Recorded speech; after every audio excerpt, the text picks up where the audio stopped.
Yaani mtoto wa kiume kabisa, mwanaume, na unajiita rijali unakaa na wanaume wenzio wanaojitambua katikati, umesimama unaongea kwa kujiamini. Mimi bwana, kwenye mapenzi hakuna kitu sikipendi kama kuombwa pesa. Wewe unataka uombwe nini? Kama hautaki kuombwa pesa kwenye mapenzi, achana na mapenzi, jikite kwenye karata, uombwe mavi, maana ndo kitu ambacho unacho na unaweza kukitoa.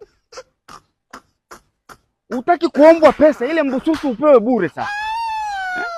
Kwamba mbususu pale kaibandika baba yako, unaweza ukaitumia unavyotaka. Utaki kuombwa pesa, acha. Njoo kwa mishababi kama sisi, tucheze karata, tukuombe mavi, upumzike. Si ndo jukumu unaloliweza? Na si ndo unataka kuombwa hicho, tutakuomba.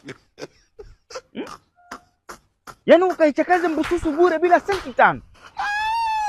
Wewe ndo umeipachika pale. Utaki kuombwa hiyo? Utaki kuombwa hiyo? Which? Kama utaki kuombwa, kuna vitu tutakuomba. Si utaki kuombwa, acha mapenzi, acha kujikita na mapenzi. Njoo huku sasa. Sisi tutakuomba. Wewe nani? Au wewe umezoea kuombwa wewe na sio kuomba?